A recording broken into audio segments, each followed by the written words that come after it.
पवार साहब, आपका मानव आवाज़ में बहुत बहुत स्वागत है।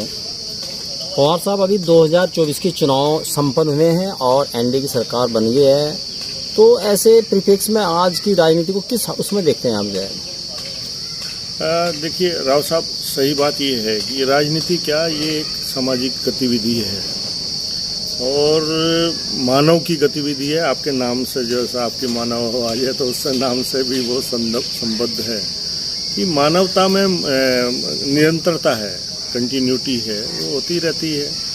जैसे जैसे जागरूकता आएगी, बुद्धि आएगी, शिक्षा आएगी, आदमी अपने बारे में, अपने समाज के बारे में, देश के बारे में सबके लिए चिंतित होने लगता है। वैसे तो मानव स्वभाव ही है कि वो चिंतित होता है।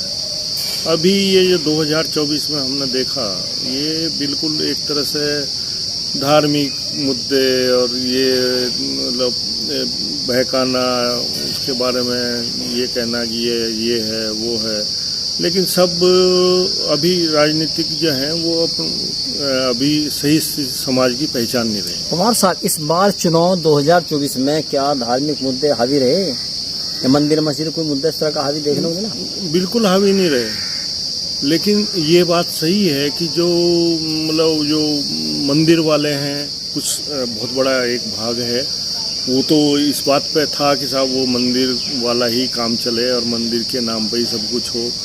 और दूसरी तरफ उसका विरोध करने वाले, जिनको आप जो है मतलब एक धर्म के नाम पे उनको आप बेकार दिखा करके या गलत धर्म दिखा करके उनको मतलब विलेन साबित कर रहे थे, तो दोनों वो अपनी अपनी जगह कायम रहे। लेकिन एक फ्लोटिंग समाज है जो ना इधर है ना उधर है, उसमें वो भी अपनी सोचता है। तो राजनीतिक ये सोचते हैं कि भाई जो हम सोच रहे हैं वही सही है, लेकिन जनता भी समझदार है, वो अपने हिसाब से तय करती है कि क्या सही है क्या गलत है। ये सब चलता रहता है। एक टीवी डिबेट में कांग्रेस के वरिष्ठ लीडर हैं प्रमोद तिवारी जी, उन्होंने कहा कि राम के पुजारी आए हैं और राम के व्यापारी गए हैं। इससे क्या इत्तेफाक रखते हैं आप? देखिए, पहली तो बात यह है राव साहब कि धर्म का राजनीति में प्रयोग नहीं होना चाहिए, और ये कोई नई बात नहीं है, पहले भी हुआ है, यूरोप में हुआ है, तुर्कों ने किया है, रूसिया ने किया है, लेकिन वो अल्टीमेटली क्या होता है, एक दिन वो समाप्त हो जाता है। तो यहाँ पर भी वो एक प्रयोग ही था कि भाई धर्म के नाम पर आप इकट्ठे कर लो, लेकिन वो हुआ, थोड़े दिन चलता है, लेकिन अब जनता जागरूक है। तो व्यापारी कह लो, या राजनीतिक आप स्वार्थ के लिए पूर्ति कर रहे हैं तो व्यापारी हो गया वो, तो व्यापारी चले गए या वो जो भी है। हम तो ये कहते हैं कि भाई जो लोकतंत्र है, लोकतंत्र में व्यवस्थाएं परिवर्तन, जो स्थिति है आदमी की रहन सहन है, उसको परिवर्तन होने की बात होनी चाहिए।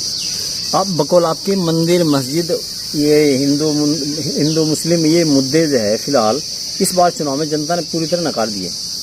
अब पूरी तरह नकार देते तो परिणाम बहुत दूसरी तरह के होते हैं। नकारे नहीं हैं, पूरी तरह नकारे नहीं हैं। जो मानने वाले हैं उन्होंने तो वही किया, जो वोट देते हैं उन्होंने तो वही दिया है। भाई 34% भाजपा को भी तो वोट मिली है, ऐसा थोड़ा ही है। तो जो 34% वाले हैं उनकी तो इच्छा यही थी ना कि ये धर्म चलना चाहिए, हिंदू राष्ट्र होना चाहिए, या हमारा जो है हम राम का जो है वो होना चाहिए, राज्य होना चाहिए, कहते तो यही है। अच्छा, जनता के लिए आपका क्या खास संदेश है कि जिससे हमारे देश में खुशहाली है, और बेहतर से बेहतर बन सके? और देखिए, हमारा देश जो है ना, ये एक विशिष्ट तरह का देश है। इसमें सब संपदाएं हैं, सारी चारों मौसम हैं, खनिज संपदाएं हैं, आपका समुद्र है, हिमालय है, मतलब बर्फ भी है, तो रेगिस्तान भी है, सभी कुछ है। और इसमें इतनी ज़्यादा संभावनाएं हैं कि हम अगर मतलब व्यवस्थित रूप से चलें तो हम बहुत अच्छा जीवन आगे आने वाली पीढ़ियों को मिलेगा। और हम चीन से तो बहुत आगे जा सकते हैं। चीन की अपनी सीमाएं हैं, चीन का तो जो कृषि का क्षेत्र है हमसे आधा भी नहीं है उसके पास। कुमार साहब, हमारे यहाँ खास तौर से मैं अपने सहारनपुर की अगर बात करूँ, इंडिया की बात करूँ, तो जितने भी निर्माण कार्य होते हैं, विकास कार्य, उनमें मानकों की बड़ी अनदेखी होती है।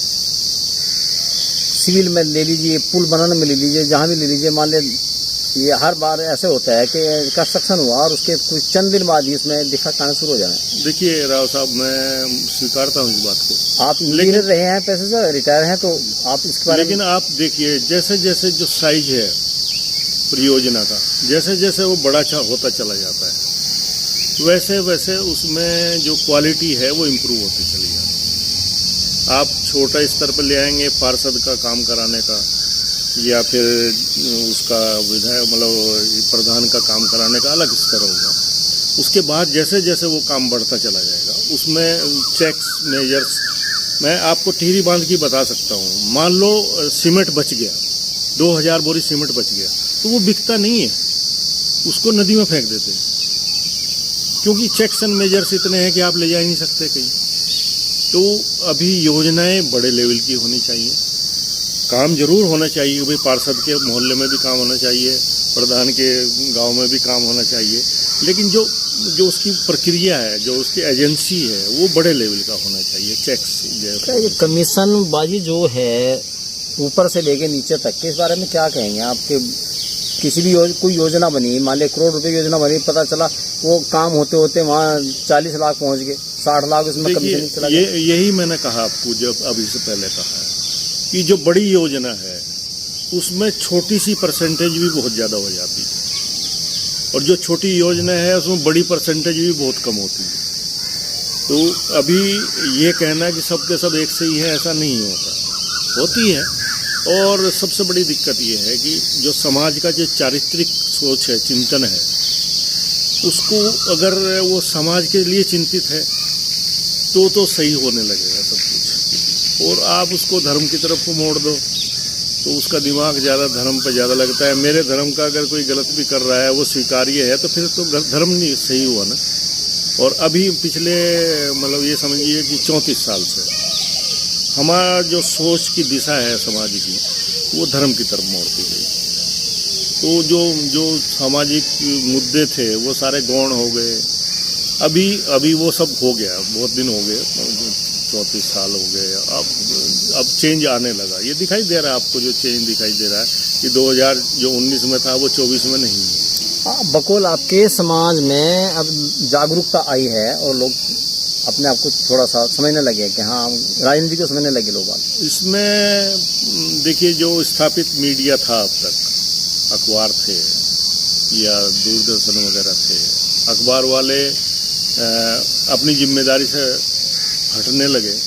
उनकी भी सोच जो है वो धर्म की तरफ होने लगी, धर्म के हिसाब से या वर्ग के हिसाब से। लेकिन ये सोशल मीडिया है, इसने आम आदमी को जागरूक किया है।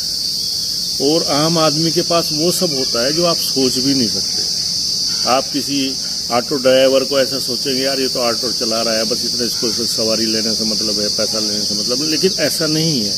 आज वो जागरूक है, उसे वो सब मुद्दे पता है जो हमें सबको पता है, गरीब मजदूर को भी पता है। इवन जो मिस्त्री, मैसन या उसके साथ जो मजदूरी कर रहा है, दैनिक मजदूरी, वो भी ज़्यादा जागरूक है। और इस चुनाव में यही हुआ है कि जो सबसे छोटा तबका है, मतलब आर्थिक स्थिति से, और या फिर आप अनुसूचित जाति कहिए, उसने अपने ना तो नेता को समझा है, ना उसने ये जो थोथे नारे थे उनको समझा है। उसने ये समझा है कि मेरा भविष्य कैसे सुरक्षित है। और अनुसूचित जाति की वोट जो है वो ताज्जुब होगा आपको कि समाजवादी पार्टी की तरफ, जिनसे उनको परमानेंट वो हो रखा था, विभाजन हो रखा था, या कांग्रेस की तरफ को जाने का मतलब ये है कि वो जागरूकता का परिचय है। या फिर यूँ कह लीजिए, कांग्रेस का जो परंपरागत वोट था वो कांग्रेस पर गया है इस बार?